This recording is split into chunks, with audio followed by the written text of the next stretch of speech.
Again welcome back to my channel. तो मुक्तेश्वर और घोड़ाखाल में गोलू देवता के दर्शन के बाद अब हम लोग भीमताल जा रहे हैं। तो रास्ते के हरे भरे पहाड़ और जंगल से घिरा यह रास्ता बहुत ही मनोरम लग रहा था। फिर हमें वही घाटी, पहाड़, ऊंचे ऊंचे पेड़ सब दिखाई दे रहे थे रास्ते में। भीमताल भी हरे भरे पहाड़ों और जंगलों से घिरा प्रकृति प्रेमियों और रोमांच के शौकीनों के लिए एक लोकप्रिय पर्यटन स्थल है। यह नैनीताल से मात्र 22 किलोमीटर की दूरी पर एक रमणीय छोटा सा शहर है। यह एक हिल स्टेशन है जो ऑफ बोट पर्यटन के लिए सबसे अच्छा है।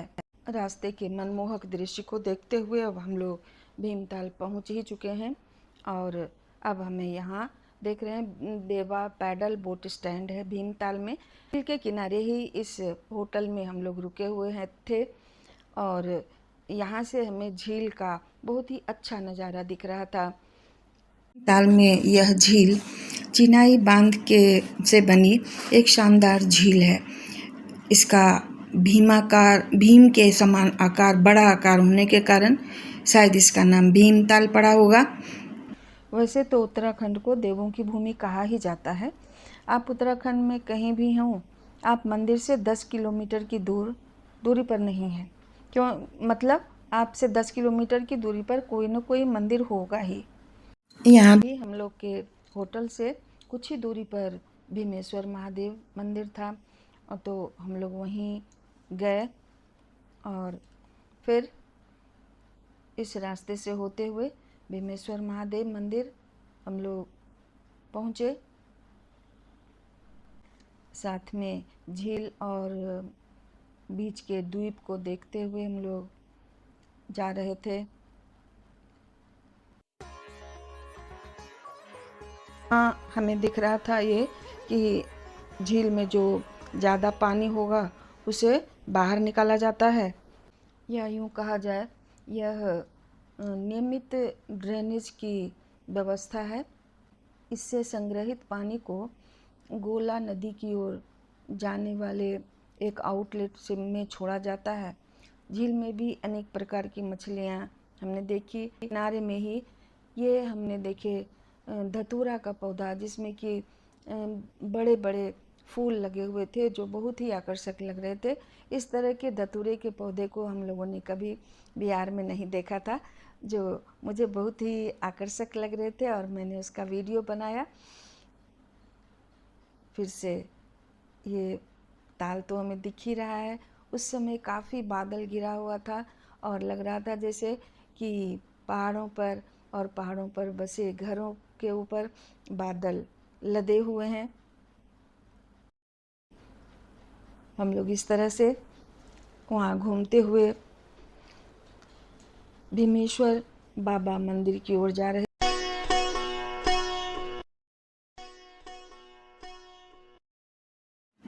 अपने प्राचीन नीले पानी के भंडार में गौरव की झलक पेश करती है यह झील। इसे झीलों की रानी भी कहा जाता है। भीमताल झील चिनाई बांध से बनी हुई एक शानदार झील है। यह अपने प्राचीन नीले पानी के भंडार में गौरव की झलक पेश करती है। इसके बीच में एक द्वीप भी है। यहाँ हम लोग देख रहे हैं बत्तखें तैर रही हैं। किनारे में बोट लगे हुए हैं जिससे लोग बोटिंग करने जाते हैं।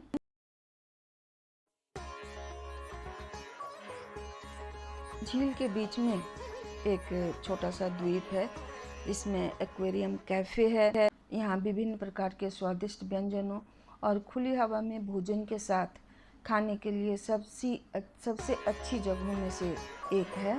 यहाँ के एक्वेरियम में विविध मछली प्रजातियों को प्रदर्शित करने वाला जलीय गैलरी वाला द्वीप कैफ़े भी इसे कहते हैं। इस झील में नियमित ड्रेनेज की व्यवस्था है। झील का पानी जो साफ रहता है जानवरों के मल के कारण कभी कभी बहुत ही गंदा हो जाता है। हरे भरे पहाड़ों और जंगलों से घिरा भीमताल प्रकृति प्रेमियों और रोमांच के शौकीनों के लिए एक लोकप्रिय पर्यटन स्थल है। यह अपनी रहस्यमयी सुंदरता से यात्रियों को आनंदित करता है। लोगों से सुना कि मार्च से जून के बीच इस हिल स्टेशन पर जाने का सबसे अच्छा समय है, जब गर्म सूरज की किरणें सुखद हिमालयी हवाओं के साथ मिलती हैं तो बहुत ही सुखद आबो हवा उत्पन्न करती हैं, जो बाहर से जाने वाले लोगों के लिए, प्रकृति प्रेमियों के लिए बहुत ही सुखमय वातावरण प्रदान करते हैं। झील के चारों ओर के घर जैसे कि झील के पानी से परावर्तित होकर बहुत ही सुंदर दृश्य प्रदान कर रहे थे, और उतना ही नहीं, घरों को चारों तरफ से घेरे पेड़ पौधे वहाँ के वातावरण को बहुत ही शुद्ध कर रहे थे। अब शाम हो रही है और जैसे जैसे घरों में बत्तियां जल रही थीं, वैसे वैसे झील की सुंदरता और भी बढ़ती जा रही थी। ये शाम के समय का दृश्य है, जो कि सच में बहुत ही मनोरम और बहुत ही अच्छा लग रहा था। जिस तरह से कि हमें नैनीताल में नैनी झील के पास लग रहा था, शायद उससे भी बेहतरीन सीन ये प्रदर्शित कर रहा था। अब हम लोग भीमेश्वर महादेव मंदिर की ओर चलते हैं। यह मंदिर 17वीं शताब्दी में निर्मित हुआ था। यह यहाँ के प्राचीन धार्मिक स्थलों में से एक है, जो अपनी सुंदर वास्तुकला और हिंदू पौराणिक कथाओं के साथ जुड़ाव के लिए जाना जाता है। कहा जाता है कि 17वीं शताब्दी के कुमाऊं क्षेत्र के चंद्र वंश के राजा बाज बहादुर ने इस मंदिर का निर्माण कराया था। और हम लोग अब मंदिर पहुंच चुके हैं दोस्तों। अब हम लोग मंदिर पहुंच चुके हैं। तो मंदिर क्षेत्र में आध्यात्मिक और धार्मिक महत्व का केंद्र है। कथाओं के अनुसार महाभारत के नायक भीम हिमालय की यात्रा के दौरान इस स्थान पर आए थे। इसी कारण यहाँ का नाम भीम के नाम पर रखा गया। स्कंद पुराण के अनुसार एक बार भीम अकेले ही हिमालय की यात्रा पर निकले थे। आसपास के मंदिरों में दर्शन करने के बाद भीम पहाड़ पर चढ़ने लगे। अचानक आकाश में एक दिव्य आवाज हुई कि अगर वो चाहते हैं कि उनका नाम पीढ़ियों तक याद रखा जाए तो उन्हें भक्ति भाव से एक शिव मंदिर बनवाना चाहिए। भीम ने पहाड़ पर ही शिव मंदिर बनवाया। यहाँ की सबसे बड़ी विशेषता यह है कि यह सुंदर घाटी में और खिले हुए आंचल में स्थित है। इस ताल के बीच एक टापू है।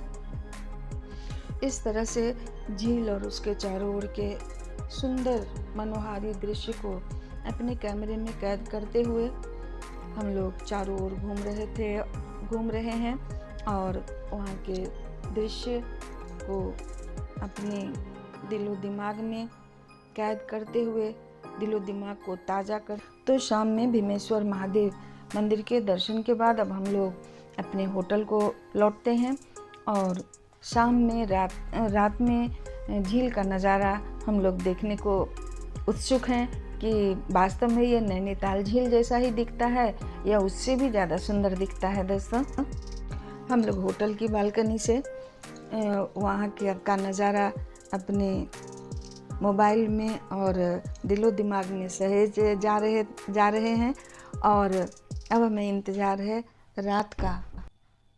जैसे जैसे शाम हो रही थी वैसे वैसे हमें अलग अलग तरह के दृश्य वहाँ दिखाई दे रहे थे। कभी बादल, कभी बारिश हो रही है।